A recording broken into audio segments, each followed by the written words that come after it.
Hi, and welcome to the Higher Education Access Corner. I'm your host, Tiffany Devan, and on today's episode, we're going to shine a spotlight on Pennsylvania students who are experiencing homelessness and hopefully provide some resources that may assist not only that population of students, but those who are supporting them as well. Joining me for today's discussion is Elizabeth Fortner. She's the Outreach and Marketing Specialist with Education for Children and Youth Experiencing Homelessness. Thanks for joining me today on the Higher Education Access Corner. Thank you for having me, Tiffany. Absolutely. Now, to get started, I want to share Elizabeth's bio with everyone. Elizabeth graduated from Alvernia University's Bachelor of Science Social Work program. She's an accomplished professional with a wealth of experience in nonprofit organizations, child and family welfare, and the implementation of federal educational laws. Her current role highlights her passion for promoting educational rights and self-advocacy among students who face similar circumstances to her experience in the foster care system and homelessness. Elizabeth is an active volunteer for TLC for Reading, a community organization that provides a unique approach to developing youth through learning and exploration. Her skill as an author is evident in the 2 books of poetry that she has published, which aim to inspire and console those who may be feeling alone. As a featured speaker at various events, Elizabeth candidly shares her experiences to raise awareness, promote understanding, and encourage empathy across diverse communities. Again, welcome to the Higher Education Access Corner, and we're going to break out in hopefully a hearty discussion, informative discussion, one that obviously you're passionate about. Yeah. So just to get started, can you kind of tell us about, because you mentioned in here that you had your own experiences with homelessness and things like that. Share a part of your journey or your history, and only as much as you're comfortable. Yeah, of course. I was in the foster care system pretty much my entire life. So I was in it until 18, but then I did stay in it during college for the independent living program. And I did experience homelessness, which I did not know at the time until I came into this role and learning more about McKinney-Vento, that I was an actual unaccompanied homeless youth, and then I was also in 12 different schools. And so my passion with this position and this job is because we are trying to eliminate all those school changes that students who are experiencing homelessness or students who are in foster care have to endure because they're going from one place to another. So it's very dear to me that I can finally advocate, and there's actually a law out there to protect students who were in similar situations as myself. Thanks for sharing that. And we're going to dig into, some of those laws, things like that, because we want, like you said, to be able to be a good support system for those who are experiencing it, and possibly to help alleviate, some of the barriers that you had to deal with, because at the end of the day, the education and access to this education should be something that's easily accessible to all students. Absolutely. And we're going to also talk about the Education for Children and Youth Experiencing Homelessness, or is it ECHY, right? Yeah. Yeah, right? Okay, so that's the acronym. And I remember that at a PACAC conference. And they were talking about it, and someone was having a session, and that's how they did it, and it was lively, and it was like the ECHY, so I'm glad you said it that way. So speak about what ECHY is, and your program goals and things like that. Yeah, so we abbreviated it to ECHY because going around and saying our title or the title of the program can just be long-winded. But then my supervisor, Sonia, loves to emphasize that ECHY. Okay. So we try to encourage everyone to do that as well. But the Education for Children and Youth Experiencing Homelessness program is a statewide program in Pennsylvania. And the purpose of this program, we take upon a regional approach. So all 67 counties in the Commonwealth is split up into 8 different regions, and we all have a regional office. And what we do is then we work with the surrounding counties and the school districts, your shelters, your community organizations, on making sure that they know what the McKinney-Vento Homeless Assistance Act is, and that we're providing training and outreach of that law, making sure that school districts are in compliance with that law. They know how to identify students who are experiencing homelessness, what supportive services they are to offer them once they are identified as McKinney-Vento. So we serve as a great resource to the community, to your shelters, to your school districts. That is what we are here for. We're here to provide provide that information, to provide that assistance and that guidance. So we always like to encourage our school districts to, reach out to us. That is why we are here. Not all the states in the United States have this approach, which makes us a bit different, but it's also effective as well. So, how many of your, and you may not know numbers, but how many of the districts, or do you find many districts that don't really utilize your resources, or maybe they don't know? Is it a thing where that information is readily available for all of our? So it is. So under McKinney-Vento, every school district has to designate a homeless liaison. And this person is responsible of reporting that data, identifying the students, enrolling them immediately, and also setting up all the services that they may need in school and outside of school. Mm-hmm. So they all should be very well familiar with McKinney-Vento. However, we are always providing training, whether or not it's for the teachers, secretaries, superintendent, the admin, for the whole school entirely, because there's always going to be one person. They may be new, or they may just not know about McKinney-Vento. So our job is to, spread that awareness, educate, and educate. So if they don't know it, that's where we come in. So they reach out to us. Can you please come in and provide training and give a little basic overview of what McKinney-Vento is? And so that is what we do. And then we target our audience. So if we're talking to teachers, we're making sure that we're telling them how to identify those red flags that you see in your classroom and what you should do if you feel or suspect that a student is experiencing homelessness. So, our job is never finished. I say no one is exempt from knowing this law. So it could be business corporations, it could be any other community organization that may not even deal with students who are experiencing homelessness, but they should still know what it is. Absolutely. Okay, so you talked about McKinney-Vento for a while, so let's jump to that. What is McKinney-Vento? What are some of the rights and responsibilities that go along with this law? Mm-hmm. And then we'll tap into some resources as well. Yeah. What is it? So the McKinney-Vento Homeless Assistance Act, it came out in 1987. The main purpose of this law is that students, children and youth who are experiencing homelessness have the right to free education. And they have the educational rights of that stability piece. And now this covers from birth to 22. They just raised the age now to 22. So it covers your little kiddos who are in early childhood or Head Start and preschool as well, up to when they graduate high school. But this law is very important because it just ensures that students, no matter what barriers they may be facing, if they are experiencing homelessness and they are identified under McKinney-Vento, they can stay in their school. And unlike my situation, they don't have to go to 12 different schools because of their situation. So they can stay put, which is great because school should be, that's the only consistency they may have in their life currently, or the only safe place they can go, or the only place where they're going to have a hot meal. Mm-hmm. So why take that away from them? And so for an example of that, and I want you to come back to where you were going with that, but for an example of that, let's say you have a student who was living with their parents. For whatever reason, they're displaced. Mm-hmm. And now they have to go live with another family member or someone that they know, they're just like couch hopping or doing this. And it's kind of like, well, you can stay here for the weekend, but now you have to go here, but they're in a different district. Mm-hmm.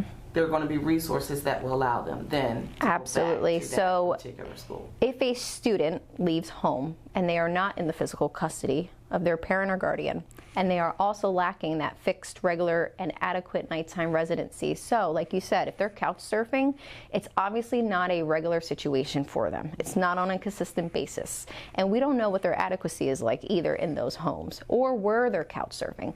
So we will identify them as an unaccompanied homeless youth, which can be anyone from birth to 22 as well. And this student does have the right to choose whether or not they want to go to their school district of origin, which is the school district they were in when they were experiencing homelessness, or the school district of residency, which is the school district that they're residing in. So wherever they're living when they're couch hopping, if that's the district they want to enroll in. Now, it is a case-by-case basis, so we like to always emphasize that. It's really based on the best interest of the student. So we get a lot of pushback on unaccompanied homeless youth, well, what if the student just doesn't want to listen to the rules and they decide to leave? Or what if they just You know, they want to date someone and mom and dad are saying no, so they just run away. Whatever the situation may be, what McKinney-Vento says that if they're not in the physical custody and they're lacking one of those three following, we identify them. So for McKinney-Vento, it doesn't matter if the child chose to leave, like you said, for that or not, as long as they don't have the adequate. If they chose to leave for whatever reason, because we don't know what that reason is. Right. So when we train our school districts to not right away, don't call children and youth, because homelessness is not a reason you should call children and youth. You don't know the situation that they may be fleeing from. Okay, maybe it is a great household. We don't know. Parents are calling the school. Well, they know they can come here anytime they want. I don't know why they left. You know, whatever the case may be, it does not matter. If we force that child to have to go back to that home for whatever reason they left in the first place, we don't know what could happen to them. Right. So why discourage them of going to school? Why say, no, you can't enroll here? They want to go to school. I mean, at the end of the day, I think that's a huge success if they want to go to school. When they don't want to go to school anymore, then we have a problem. But they're at your door saying, I want to enroll here. So let's ask some questions. Let's get those resources in place, and let's get those services set up for them. Okay, and we talked a little bit about homelessness. Let's kind of dispel some of the myths, because I had to be educated on what homelessness looks like. When I used to talk to folks and they would say, oh, she's homeless, I'm thinking you're someone, okay, they're sleeping in their car, they're on the streets, they're like, you know, they're actually out, but that's not necessarily what homelessness looks like. So what are some of the misconceptions people have about students experiencing homelessness, or what homelessness looks like? That's a great question. And in our training, we usually like to ask the audience, what does homelessness look like to you? Because homelessness is not a one-size-fits-all. And I was guilty of having that mindset too when I thought of what homelessness looked like. You think it's that person living under the bridge or on the park bench, or so it can mean so many things. So it could be someone who's living in a shelter, a family who is doubled up due to an economic distress or a loss of housing, and it could be someone who's living in substandard housing, transitional housing, a campground, a trailer park, in a tent somewhere. I mean, it can look like so many things. And it can also be someone who is living in their car. You know, that is definitely a valid sign of homelessness as well. But under McKinney-Vento, it is different to what the HUD definition is. So it is sometimes difficult for families to receive that support for housing assistance when community agencies are looking at the HUD definition. Okay, you obviously don't meet homelessness, the definition of homelessness, because we're looking at HUD. But when you look at McKinney-Vento, the families do meet that definition. So there's that little gray area there. So it does make it a little bit difficult for families to receive that assistance. But again, homelessness looks like so many things. So many things for different people. Absolutely. When you're talking to the teachers or the school personnel and counselors, what are some of the tips that you give them to help them identify? I love that question. That's a great question. Our biggest tip that we like to say to anyone, don't use the word homeless. And of course, it's kind of calling kettle black, because our title is experiencing homelessness. But again, we like to say students who are experiencing homelessness, because when you ask a student, are you homeless? That wall goes up. Okay, first of all, no one wants to be considered homeless, or a family. You know, no, we're not homeless. We have a roof over our head. We're living with my aunt or my grandparents. It's like, we're not saying that you're like without the home, a physical home, but you are experiencing homelessness under McKinney-Vento. And there's a stigma to that. There is a stigma to that. You know, people think if I'm homeless, or they're scared that they're going to get in trouble. So that is why we give those tips as well. Reassure the family, this is a safe place. What you say here, now obviously we're all mandated reporters, but again, homelessness is not one to report. Okay, let's try to get those services in place so that they can come out of experiencing homelessness. So that is a big one. You know, gently approach it. Take the family aside. Don't do it in front of other people, especially to a student. Don't do it in front of other students, because again, that bullying or there are so many things that we tried, best practices, also identification, how to look for it. Because again, you don't just wear homelessness on you, right. Okay? It's not tattooed on your head. Just like when I was a foster kid, if I tell someone I was in foster care, their first thing is, what? You don't look like a foster kid. And it's like, well, how am I supposed to look? Like? What am I supposed to look like, So what is it supposed to look like? We don't know until we ask those questions. And there are questions we can ask a family without right away pointing to the fact that you're experiencing homelessness. If you couldn't be here tonight, if you couldn't stay here, where would you go? Little questions like that to kind of get them to disclose what they're experiencing. Red flags. We like to tell teachers what those red flags are because they're the ones in the classroom with these students every day, day in and day out. They see pattern changes more than what anyone else would probably see. Are they sleeping in class a lot? Are they coming in class with the same clothes? That could mean maybe they don't have access to washer and dryers, which now our school districts do have, and they will allow the students to wash their clothes. They're not coming in smelling great. Well, now school districts can offer them showers. Okay, they used to be very social, always participating, always wanting to help out and go on trips and you name it. Now they're withdrawal. Why is that? And so are all the schools given this information up front? So when we do our trainings, absolutely, and then our liaisons in the school district, they also do trainings for in-house, for their staff. Now, if they want us to come out, we are more than happy to come out, but our liaisons are very good with knowing what the law is and knowing what to look out for, that we actually trust them to do a training on their own. But we are there as that backup in case they need us as that extra voice, and because we are statewide, they look at us like, okay, if they're coming in, they mean business. This is what we need to do. But yes, so we encourage the school districts to have posters up. So we have McKinney-Vento posters that say, are you in any of these situations? Your student could have access to, free public education. And we tell them to have it in areas where you see a lot of families coming in and out. So your office, your secretary office, the, hallways, even put it in bathroom stalls, for students to see, because a student could know someone or self-disclose themselves, like, hey, I'm living in one of these situations, but maybe their family's telling them, don't you say anything when you go to school. Right. And that's a common thing I've always heard, like, they won't say it, or their family says it's family business, you don't share, you don't tell. Exactly. I don't want them to snatch you, and we end up getting separated, and someone's here and someone's there. But so it's like, no, don't do that. Tell us, because your child could be missing out on so many services that could, help them and I think become successful. That's one of the good things about you all's program, the fact that you are statewide, because you're sharing the resources that are there. So if folks know that these resources are there, maybe they will be a little more relaxed with saying, hey, I do need some help. Hey, this is my situation, and what can we do, or how can we connect these resources? And that is also why we do like resource fairs, back to school events, anything that has a lot of parents coming and students, because yes, we're out there training the school districts, we're out there training shelter liaisons and your community organizations, but what about the parents? What about the students?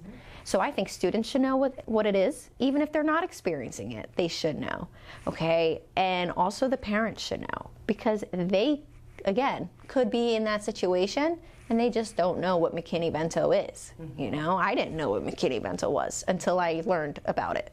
So like I said, no one is exempt, but I think, that outreach is very, very important.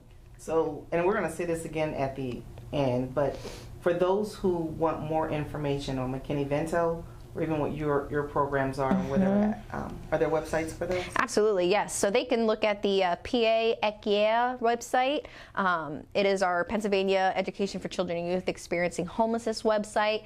It has a directory to all of our liaisons in every school district in Pennsylvania, as well as our higher education liaisons, which are now for foster care, our shelter liaisons. We have our foster care point of contact. We have plenty of resources and webinar trainings on that site. And then every regional office, we work out of an IU. So an intermediate unit, we also have a page on that as well. So like for instance, I am Region 3, so we cover Adams, Cumberland, Franklin, Huntington, Juniata, Mifflin, Perry, and York. But we are based out of the Lincoln Intermediate Unit, which is in New Oxford. So if you go on the LIU 12 homepage, you can find our program page and then learn more about the ECIA. And then we also have access to different links for more information. Good. I'm glad you shared that, because I checked the website and I usually just type in the names and it was very easy to find. Good. I want to make sure that folks know whether it's them, whether it's someone they know, right. Or if they wanted to reach out to get you all into yes. their Yep. schools or an after-school program to share the information. I wanted them to be able to look into that. Now, the other part I want to talk about is the transition. So students are K through 12. They get to be 12th grade. What's the plan? Okay, they're experiencing homelessness. Well, what happens if they were even in foster care, or they don't have the resources necessarily to go to higher education, if in fact they wanted to? So are there things that you all can do to help students prepare for what that post-secondary school could look like, or even what are some resources they can do once they graduate from high school? Right. So obviously not every student wants to go to college, and that is perfectly fine. That is totally up to them. They may want to go out into the workforce. They may want to do a trade or technical school, which is great too, or maybe their 4-year. There is a guide that I always like to share. It's called I Want to Go to College, Now What? And it really starts from freshman year, what they should start doing to prepare, and what the liaison. So, okay. Now, obviously, the liaison will not always be the person to do all of this, but they have a good team approach. So they have social workers in the school district, or guidance counselors, or you name it. They will usually help that student, more or less. So that guide helps to prepare the student for what they need to do from 9th grade on to 12th grade. But if they want to go to higher ed, so I understand firsthand that transition going from senior year of high school to whether or not you're going into independent living or you're going to college is very scary, especially if you're still experiencing homelessness or if you're in the foster care system. Because once you're out of the foster care system, you're out of the foster care system. So it's like, all right, what do I do? So, and that even goes for a student who's experiencing homelessness, especially an unaccompanied homeless youth, because they don't have anyone. Same thing as a foster care student. So let's try to bridge that gap. Let's try to work with what services they need for them to be successful. So if we're looking into shopping around for colleges, but we know this student is lacking housing, lacking, whatever other services they may need, food for the summertime or mental health services, let's look for a college campus that will offer that. And so there is also this great guide that I like. It's a college programming directory that lists the colleges and universities in Pennsylvania and the services that they offer for foster care students and students who are experiencing homelessness. So that could be your year-round housing, that could be a single parent program, that could be a book voucher program, a clothing pantry, you name it. And you shared that one with I us, did, yes. At our last April training, and it was a great resource. Yes, and I wish I had that when I was shopping around, because, going to my college, thankfully, and you named it, it was Alvernia, but when I first got there, I wasn't even aware with my barriers. I didn't know what my barriers were going to be until I got to campus, because I was just so excited that, one, I was no longer a foster kid, and two, I made it. I'm here. I'm on campus. But then, come winter break, and I get a notice, an email, all students must, leave campus. Exactly. And I was like, oh no. I was like, I didn't think this far. So what am I going to do? I can't, where am I going to go? So I had to disclose my situation to the residence, department, and had to let them know and let my advisor know, like, this is my situation, because I wasn't going to disclose, but I knew that in order to receive that help, I had to disclose. So I just started telling everybody my story. That's scary and brave. So yes. What advice would you have? I'm going to let you get back to what you were saying, but what advice would you have to that student who's in that so everyone, and they're afraid to share? But everyone is different. I understand why students are not going to want to disclose. You have to relive that trauma every time you have to explain to somebody your situation, and maybe they just want to leave it all behind. Okay, this is now a new chapter in their life. They don't even want to tell people that they've experienced homelessness. But when I speak to students, I tell them to talk. You speak up and you speak out, because guess what? No one knows. No one knows your situation unless you tell them, and no one is a mind reader. So here I am, all naive, thinking people are just going to help me. Well, they can't help you if they don't know. You don't know until you know. So I had to swallow my pride. I had to say, you know, I don't care at this point if everyone knows my situation, because that's no longer my situation now, but it kind of is, because coming out of foster care, it kind of still follows you a bit. So I always say, try to find that one person that you can truly trust. And it's hard, but this is, again, an encouragement for school districts that if you have a student who is already shopping around for colleges and they have one, they've been accepted, take them on a tour, let them meet people, let them try to find somebody that they can trust, or talk with that person who is going to be their advisor or something like that, and maybe encourage a student to get connected with them, and that can be their person. So for me, it was my freshman advisor. I had to tell her what was going on because I needed her help. Well, she became my person for 4 years, to the point where she walked me all the way down to the point where I graduated. Like, she walked with me in the hallway until I was going out to my seat, and she was my person. She knew my situation. I didn't have to disclose it to thousands of people, but she could get me connected with the resources that I needed. So I always say, try to find that one person, and before you just let them go off, make sure that everything's in place. And then college campuses also, and I'm sure they do this now with their, when someone wants to admit themselves or enroll in that school, they'll ask, you know, what their barriers are. So if they're experiencing housing insecurity or food insecurity or anything like that, then we can get those. Is that required by all schools to No. ask, or that's just some schools? I think that's a best practice. I think on their questionnaire, on their intake, or whatever colleges are doing to enroll students, I think they should have a section there if they're experiencing any barriers, because then we can refer that student to somebody on campus that have these services. Correct. Services Exactly. So I think that's very important. So I think by senior year, you need to pinpoint what those barriers are and find the best campus, because I get it. Listen, if I know a student wants to go to this one college because it is just the best and they love it and they loved it since they were a child and that's where they always dreamed of going, but they don't offer you a single thing that you need. And I think that's a great discussion to have. And you're actually sharing some things with me that I think just as Access Partners we can put more emphasis on, because we kind of say, for the most part, you know, when you're choosing a school, choose something that can meet all of your needs specifically. And we may talk about that if you're someone who's experiencing homelessness or you're in a foster care system, what resources and support systems are there for you.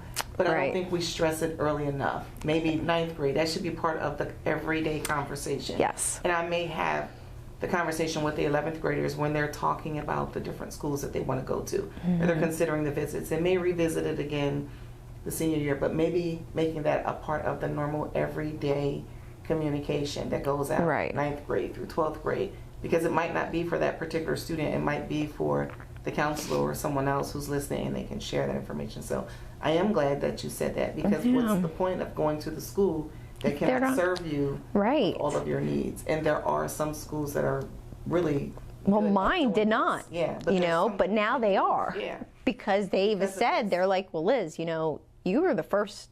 And I'm sure I may not have been the first, but she did approach me, and she's like, you know, if it wasn't for you telling us your situation, she's like, since we've helped so many kids who are in foster care and experiencing homelessness, and now we're offering year-round housing, and they're offering this, you know, closet that kids or students can go and grab things that they may need for their dorm, because it was a bit embarrassing to go to campus and not have anything. So that's another best practice. Make sure the students have at least like a starting kit. Yeah.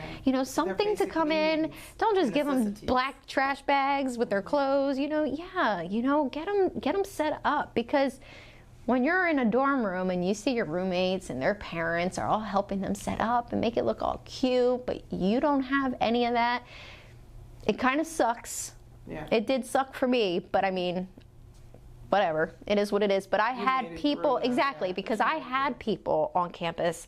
I had my social worker who helped me. I mean, again, I had to open up. So that is not a strength or a skill many have, nor do they choose to use it. And that is okay. That is on that's their prerogative.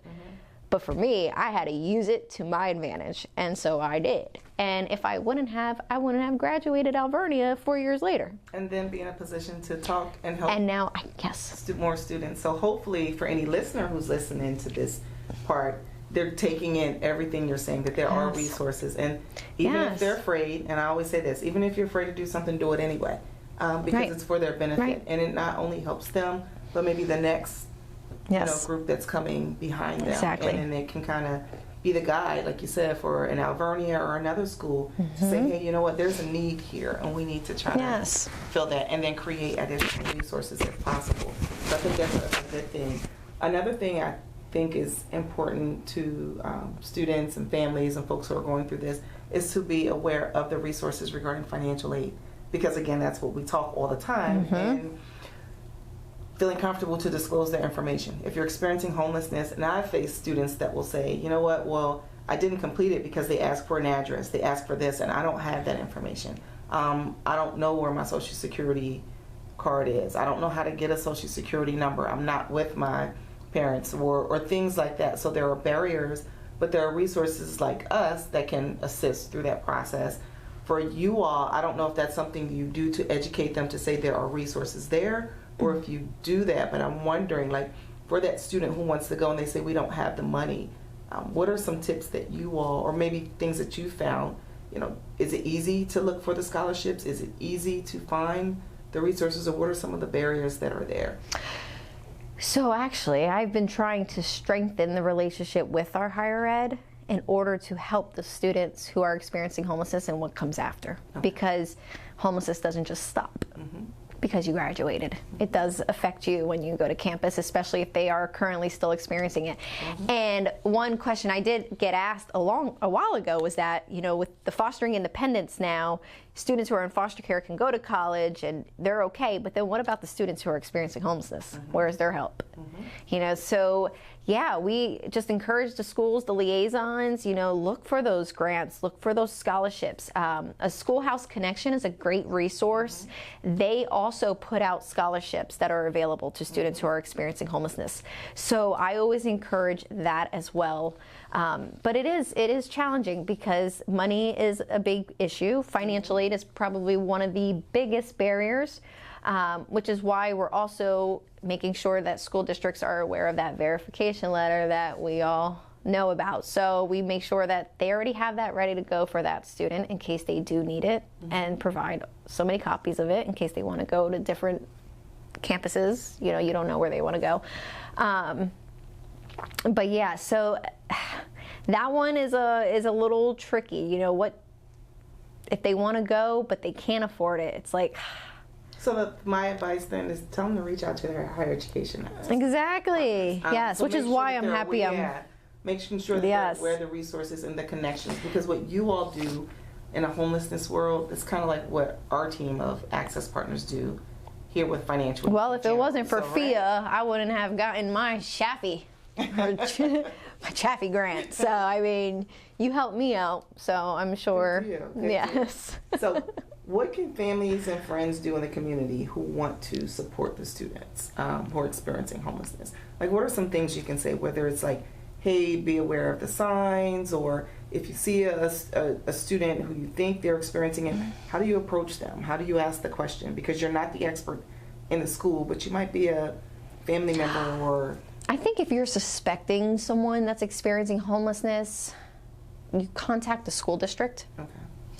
I mean, if you're friends with that family or you know that family, but you know McKinney-Vento, you can just easily say, hey, did you hear about this one federal educational law called McKinney-Vento? Do you know that if you're actually living in these following situations due to an economic distress or something that happened, a hardship that caused you to lose your housing, your child could stay in school? So I think them just passing that information along to the family, but if they're not in direct contact with the family, they can even reach out to the school district and say, hey, I think I suspect someone experiencing homelessness. Now again, we have to keep in mind of confidentiality and all of that stuff, so that all plays a huge factor. But they can also help by donating items that we may need for these students. So back to school items, you know, and items that you wouldn't even think a family may need. So everyone always thinks, let me donate pencils and pens and book bags. It's like, what about can openers and pads and hair products or razors, or things, hygiene products, exactly, especially for young girls, socks, and exactly. So things like, we don't think like, oh, we're giving them canned goods, but no can opener. No can opener. Yeah. So, you know, or team up with your local organization, your food pantries, your church organizations, because churches really do get involved a lot and help out the school districts. Provide gift cards if you can too, you know, that's always a great help for families. But yeah, I think it's just being aware, looking out for the signs, telling them about the services that are, and if you don't feel comfortable telling the family that they're experiencing homelessness, because that can be a hard conversation, especially if you're friends with someone. They're going to be like, don't tell me I'm homeless. Just give them some information or tell them who they can contact in the school for assistance. But yeah, that's one that, you know, we continue to maneuver through. Yeah.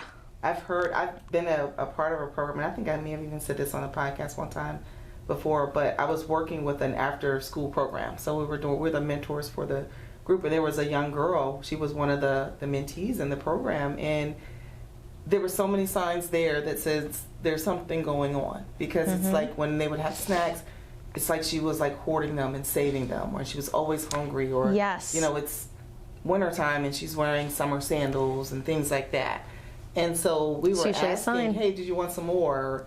And she would make little comments that, you know, her siblings were at home, but she was the one that had to babysit, and, you know, they were staying with someone else.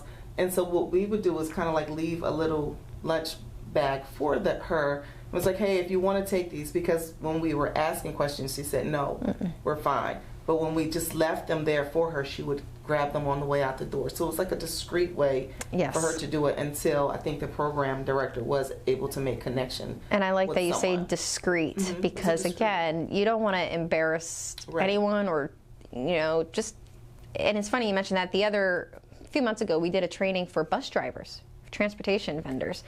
And believe it or not, you would wonder, well, why are you training the bus drivers? They're the first person that sees the students. They're the first person, you know, especially if a student who's being transported by the bus. They can see if a student has been there all the time, routinely, standing there at the corner, ready to get picked up, and then next to you know it, they're not there anymore, or now they're being dropped off randomly now, different times, or you name it, or they're coming on a bus and they're acting a certain. Okay, usually chances are maybe something is going on, that they're experiencing some type of hardship. Let's ask some questions. So we even encourage the bus drivers, ask questions, but pull them aside. You know, don't just ride away in front of other kids, because kids can be very mean nowadays. And again, like this student that you said that just took it discreetly, they don't want other people to know that they need this. Asking for help to some. And I was even guilty of it, but not anymore. You feel like if you're a failure because you have to ask for help. But I think that shows so much more strength than just keeping it in.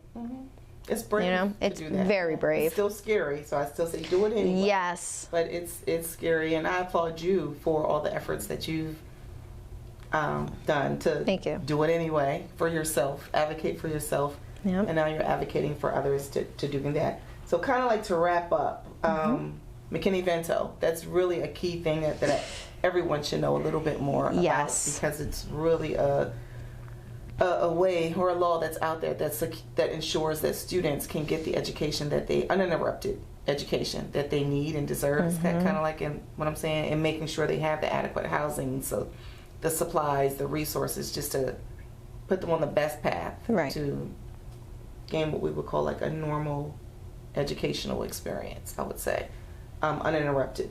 The other part to not only knowing about McKinney-Vento, like you were saying, making sure that the resources are there, they're easily accessible, I think is another good thing. Also for those, whether they're experiencing homelessness, whether they're in foster care, there are resources regarding financial aid. I encourage everyone to go to our website, FIA.org. For those experiencing the foster care, there are two programs. There's CHAFE, there's a PA Fostering Independence, tuition waiver. Also, there are high school homeless liaisons there, and even when they get to school, even if they're not sure on how to navigate through the foster ed thing, there's a point of contact for every single student at a post-secondary school to help them navigate through that. So FIA.org is the place to go for more information on that. The other thing that's coming up, you and I, it's a good thing, are going to partner. So we're going to have a few webinars. It's a series of 3 webinars coming up. I believe we're doing one in September, one in December, and one in March. Yes. And for those who are interested in that, can also go to our website, FIA.org/virtual, and they'll be able to see the full listing of the topics, the time, and then how to register for those. I did want to quickly mention, I'm sorry, when you mentioned the foster care point of contact on the higher ed, we also have a foster care point of contact in every school district as well. Usually they're the same person as a homeless liaison. Sometimes they're a different person, but that person is also responsible for the foster care students and making sure that they're set up with supportive services as well. So I just wanted to throw that out there. We also implement the Every Student Succeeds Act, which is educational stability for youth in foster care, making sure that they're not going from one place to another. I know we were focused on McKinney-Vento, but I just wanted to throw that out there. We do both. So that's good to know. Anything else you'd like to share about either? Before we... No, I think it's a good thing to end with, like, maybe some statistics. So we haven't received the statistics yet for our previous school year, but for 2021-2022 school year, there were 40,003 students who were identified as experiencing homelessness. Now, this is from birth to 22, and 32,666 were identified in 2020, 2021. And the reason that number is so low and how it jumped so high is because of COVID, unfortunately. Schools were closed. So schools were unable to identify these students, and then a lot of families started to experiencing homelessness because of COVID. They lost their job, they got laid off, things like that. So that number went skyrocket. And out of the 40,000 that I mentioned, 34,043 students are actually school age, so K to 12. So that increased 2% from the previous numbers. And so, and then out of the 40,000, there are 4,433 students who are unaccompanied homeless youth. So that just kind of gives you, and this is all in the state of Pennsylvania. So that just kind of gives you a little opener as to, and out of, when we talked about what homelessness looks like, so the doubled up, living in shelters, transitional housing, 66% of students they have their nighttime resident status are actually doubled up. So that's our biggest one. So there's definitely a need for more awareness. Absolutely. Support, yep. Our job is never done. Right. Never done. So I can't thank you enough for joining me today to share the information about the podcast, for sharing your own personal journey. Of course. And then for doing the work that you do. And I thank you, Tiffany. Yeah. So appreciate you. Appreciate everything FIA does. There we go. For all of our listeners, thanks for joining us today at the Higher Education Access Corner, and we'll see you soon.